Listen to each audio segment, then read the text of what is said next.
Hello friends, welcome to my show Kari Patta presents Experts Time with KK Kapoor.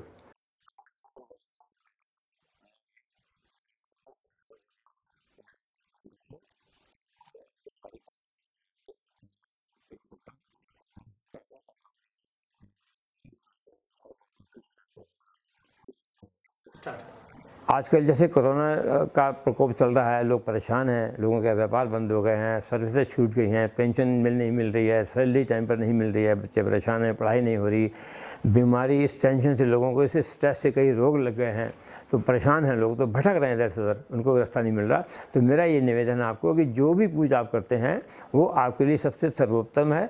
और अगर आपने अपने किसी कुंडली में आपने अपने चार को पूछा है, तो उन्होंने अगर कुछ कहा आपसे कि आप अगर शनि की पूजा करें तो शनि ठीक हो जाएगा, या मंगल की पूजा करें वो ठीक हो जाएगा, तो आप करिए, इसमें कोई दो राय नहीं है। लेकिन वो पूजा भी आपने, कोई भी पूजा जीवन में आपने अपने इष्ट की आज्ञा के बिना नहीं करनी होती, इसीलिए चीज़ें सफल नहीं होती। फिर हम कहते हैं बहुत कुछ करके देख लिया, कुछ हुआ नहीं।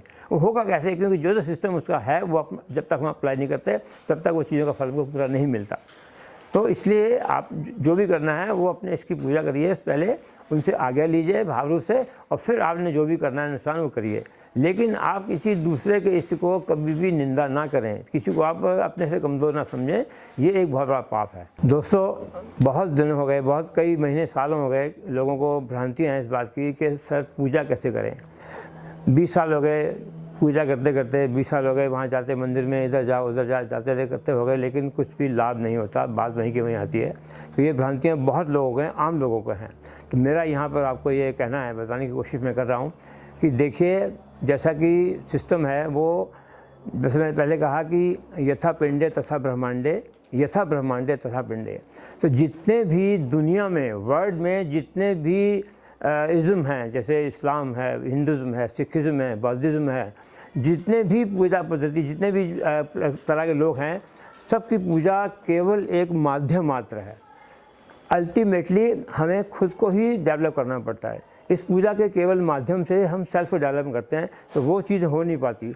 फिर ऐसा एक भ्रांति है, देखा मैंने कि आज सोमवार है, आज शिव जी की पूजा करनी है, आज मंगलवार है, आज हनुमान जी का जाप करना है, आज बुधवार है, आज गणेश जी के मालिक हैं, आज बृहस्पतिवार है, आज विष्णु जी को करेंगे। तो ऐसा करते करते हम कहीं भी अपने आप को कंसंट्रेट नहीं कर पाते। एक्चुअली क्या है कि पूजा केवल एक माध्यम मात्र है, उस माध्यम से हमें अपनी एनर्जी को ही डेवलप करना पड़ता है, जो आगे चल के हमारे काम पूरे करती है। इसको आप ऐसा समझिए कि विष्णु पुराण की एक पंक्ति है, एक साधे सब सदे, सब साधे सब जाए। बात समझ गए होंगे आप। जब आप, आज सोमवार है, आज मंगलवार है, आपने बांट रखा है इस चीज़ को, कोई किसी को मान रहा है, कोई किसी को मान रहा है, क्योंकि इष्ट हमेशा एक होता है। और इष्ट धारण करना भी बहुत ज़रूरी है, क्योंकि कहा गया शास्त्रों में, इष्ट बिना भ्रष्ट। तो इष्ट का आप करिए, और इष्ट की ही पूजा करनी होती है आपने। वो यूँ समझिए, जैसे आपको किसी ने कहा कि पानी की आपको आवश्यकता है, तो आप यहाँ पर गड्ढा कीजिए। आपने गड्ढा किया, करते करते करते 8 फुट, 10 फुट, 12 फुट करते रहे, आप कुछ नहीं मिला, आप हार गए, पसीना छूट गया, आपका छूट गया। तो उसने कहा यार यहाँ तो यहाँ करके देख लो बगल में। वहाँ आपने गड्ढा करना शुरू कर दिया, वहाँ आपने 10-12 फुट खोद दिया, पानी नहीं आया। फिर आपने तीसरा गड्ढा खोद दिया, चौथा गड्ढा खोद दिया, पाँचवां गड्ढा खोद दिया। अब आप सोचिए कि अगर ये पाँचों गड्ढे ना खोद करके आप एक ही जगह पर 60 फुट गड्ढिंग करते, तो निश्चित पानी मिलता आपको। वही कंसेप्ट हमारी पूजा का है। अगर हम अपनी एनर्जी को स्कैटर करते रहेंगे, उसको कंसंट्रेट नहीं कर पाएंगे, कंडेंस नहीं कर पाएंगे, तो हमें कुछ भी लाभ नहीं होता, क्योंकि ये केवल माध्यम मात्र हैं। अपनी एनर्जी को हमें सेल्फ ही डेवलप करना पड़ता है। इससे आप यूँ समझिए कि जिस अब लोग कहते हैं कि मूर्ति पूजा क्यों, बिना मूर्ति का ईश्वर तो निरंकार है, इसमें कोई शक नहीं, ईश्वर निरंकार है, लेकिन एक माध्यम है, अपने आप को डेवलप करने का एक माध्यम है, वो बनाया गया हमारे शास्त्रों में। तो जैसे आपने यूँ सोचिए कि जो भी आपके घर में पूजा है, सॉरी पूजा की सामग्री है, उसमें आपने फ़ोटो लगा रखी है अपने इष्ट की, और इष्ट की फ़ोटो आपने लगा रखी है। वो फ़ोटो क्या है? वो एक कागज़ है। वो कागज़ कहीं प्रेस में प्रिंट हुआ होगा, उसको आप अगर आप प्रिंटिंग ने कभी देखी हो आपने, तो प्रिंट करते वक्त शुरू की कई कापियाँ एडजस्ट करते वक्त उसमें रफ़ हो जाती हैं, कहीं मुकुट नहीं आया, कहीं बांसुरी नहीं आई, कहीं तीर नहीं आया, कहीं कमान नहीं आया, तो उसको वो जो प्रिंटर है वो हटाता जाता है। उसके बाद में एक डेवलप होता है ब्लॉक, उसकी वो कॉपी छापता है। तो जितने भी पेज उसने निकाले, उसके लिए वो भगवान नहीं है। अगर भगवान होते तो उनको पैरों में नहीं फेंकता, उनका निरादर नहीं करता, क्योंकि भगवान का निरादर कोई भी नहीं करता।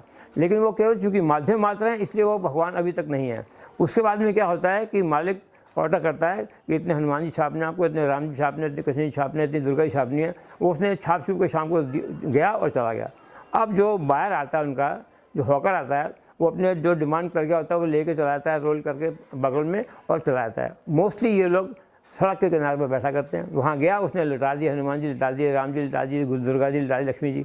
तब तक वो भगवान नहीं है, वो बैठा हुआ बीड़ी पी रहा है और इंतजार कर रहा है कि कोई 10 का नोट दे और ये कैलेंडर ले जाए। अभी तक वो कागज़ भगवान नहीं है। अब जब आप वहाँ से गुजरते हैं अपनी पत्नी के साथ या बच्चों के साथ गुजरते हैं, तो वो आपको कहते हैं कि बहुत अच्छा कैलेंडर है, बहुत चीज़ में कलर पहनी हुई है, लक्ष्मी ने अच्छी साड़ी पहनी हुई है वगैरह वगैरह, जो उनकी चॉइस होती है, एक ले लेते हैं। तो वहाँ से केवल आपकी फीलिंग ने उस कागज़ को भगवान बनाया। इसके पहले वो केवल कागज़ था। अगर वो भगवान होता तो उसको नीचे कोई नहीं लेटाता। सिस्टम है ये। तो आपने वहाँ लिया उसको, उसके बाद में भी वो पत्नी कहती मुझे दे दीजिए, आप तोड़ देंगे, इसको मोड़ना नहीं है, इसको रोल नहीं करना है, एज इट इसको लेके जाना है, ये भगवान है हमारे। तो वहाँ की जो आपकी फीलिंग है उसी ने उसको कागज़ को भगवान बना दिया। अब हुआ क्या कि आपने उसका वो छपवा दिया, उसको आपने फ्रेम करा दिया। आप करोड़पति हैं तो आपने उसको गोल्ड का फ्रेम लगवा दिया, आप लखपति तो आपने कॉपर चांदी का लगवा दिया। हम जैसे गरीबों ने लकड़ी का फ्रेम बनाया उसको और लगा दिया। अब वो आपने साबित कर दिया, अब आप उसको पूजा कर रहे हैं। तो पूजा करने का भी जो माध्यम है उसमें भी 5 चरण बताए गए हैं। गंध, पुष्प, धूप, दीप, नैवेद्य। गंध कहते हैं तिलक करने को, उसके बाद में पहले आपने स्नान किया, फिर तिलक लगाया उनको, फिर आपने पुष्प अर्पण किए, फिर आपने गंध लगाई मतलब धूप लगाई, फिर दीपक लगाया, और नैवेद्य कहते हैं प्रसाद को। ये 5 उपचार पूजा कही जाती है जो गृहस्थ जीवन में कहा जा रहा करनी चाहिए। पूजा के तो कई उपचार हैं, 51 उपचार हैं, 108 उपचार हैं, 251 उपचार हैं, लेकिन गृहस्थ जीवन के लिए 5 उपचार, केवल 5, जो कि शॉर्ट में वो भगवान लोग वो भी जानते थे हमारे ऋषि मुनि कि भाई जो गृहस्थी होगा उसको बहुत से काम और भी होते हैं, इसी के लिए वो टाइम नहीं देगा, इसलिए वो छोटा सा उपचार को बता दिया और उसी से प्राप्ति होती है। अब आप जब पूजा करते हैं तो एक निश्चित स्थान आपका है, अपने इष्ट के सामने बैठे हुए हैं। जब आप डेली ये कार्यक्रम करेंगे, गंध पुष्प धूप दीप नैवेद्य करेंगे, तो शास्त्र कहता है कि 90+ डेज में जाकर के आपका एक साइकोलॉजिकल कॉन्टैक्ट स्थापित हो जाता है। प्रैक्टिकली कुछ नहीं है, केवल साइकोलॉजिकल है, और आप महसूस करते हैं कि मैंने 90 दिन की पूजा की है, अब ये प्रसन्न हो गए होंगे या हो गई होंगी, अब मैं जो कुछ मांगूँ मुझे मिलेगा। केवल ये भाव से ही आपके काम होने शुरू होते हैं। पावर आपके अंदर ही है, उसी को डेवलप करना होता है। ये पूजा केवल माध्यम मात्र है। तो अल्टीमेटली क्या होता है, इस माध्यम से आपको सेल्फ को ही डेवलप करना पड़ता है। जब तक सेल्फ डेवलप नहीं होता वो एनर्जी नहीं आती। जो एनर्जी हम डेवलप कर लेते हैं इस पूजा के माध्यम से, वही आपके कार्य सिद्ध करती है।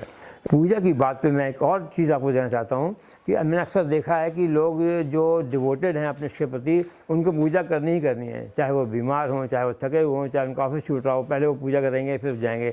लेकिन ऐसा गृह जीवन में नहीं है। गृह जीवन में आपको 100 खून माफ़ होते हैं, भगवान कभी नाराज़ नहीं होते।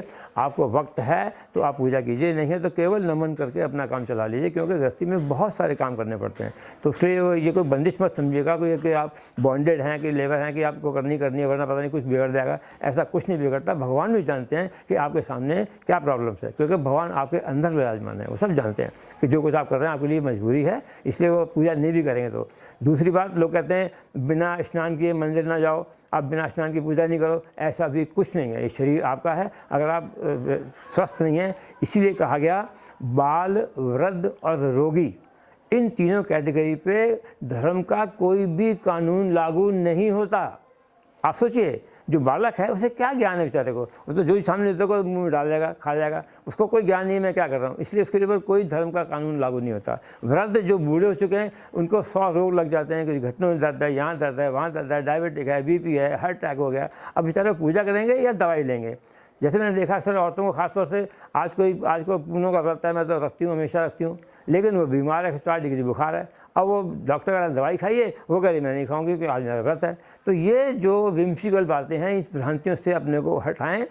बाल, वृद्ध और रोगी, ये शास्त्र कहता है कि इनके ऊपर कानून कोई भी धर्म का लागू नहीं होता, इसलिए आप इससे परे हैं बिल्कुल।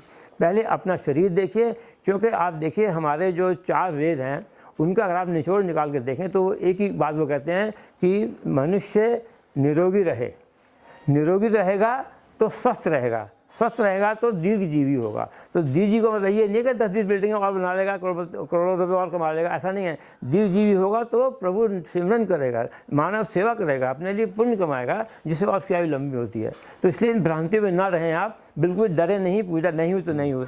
दोस्तों, आज का एपिसोड में ख़त्म करते हैं।